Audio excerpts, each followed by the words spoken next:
Hello guys, আসসালামু আলাইকুম। আজকে সকাল হতে না হতেই আমরা চলে যাই গুনগুনের একটা ভ্যাকসিন ছিল সেটা দিতে, মানে র্যাবিস ভ্যাকসিন 3 মাস হলে যেটা দিতে হয়। তারপর দেখো ডাক্তার আঙ্কেলের সাথে অনেক দুষ্টামি করছে, আর আমি অনেক স্যাড হয়ে গেছি কারণ ও অনেক ব্যথা পাইছে। ও এত দুষ্টামি করছে, দেখো একদম চুপচাপ হয়ে মেও মেও করতেছিল গাইস।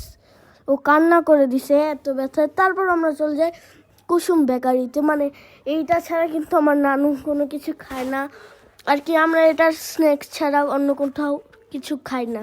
এই জায়গা থেকে আমরা সবসময় স্ন্যাক্স কিনি। তো তারপর আমরা ফল কিনতে যাই, নানু দেখে দেখে দিতেছিল কোনটা লাগবে কি কি। তারপর আমি কিন্তু সেখানে গুনগুনকে দেখতেছিলাম আমার ব্যাগের ভিতর নিয়ে, গুনগুন কি করতে আসছে, ঠিক আছে নাকি।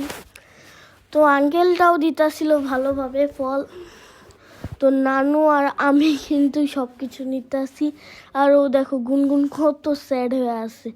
আমি একটু ধরে দেখতেছিলাম, আর মম তো টক কিছু দেখলেই মমের নিতে হবে, বড়ই দেখেই নিয়ে নিচ্ছে।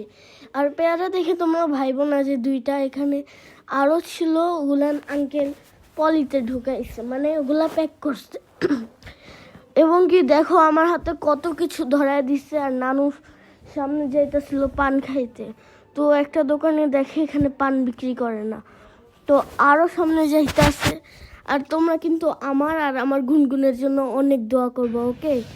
আর এই বিড়ালটা কিন্তু 4 দিন ধরে আমাদের বাসায় এসে ম্যাও ম্যাও করতে আসছে, তো কেউ খাবার দিতেছে না। আমার মম ভাবলো ওর ক্ষুধা পাইছে, ও কিন্তু কোথা থেকে ফাইট করে ব্যথা পেয়ে আসছে। তো আমার মম তো দেশি বিড়াল অনেক ভয় পায়, তার মধ্যে ছেলে বিড়াল, তাকে একটু খাবার দিল সাহস করে। তারপর দেখো আমার গুনগুন কিন্তু বিছানা থেকেই নামতাছে না, মানে ও খাইতেছে আর ঘুমাইতেছে, বিছানা থেকে নামতাছেই না, মানে অনেক অসুস্থ হয়ে গেছিল। তোমরা সবাই দোয়া করবা, বাই।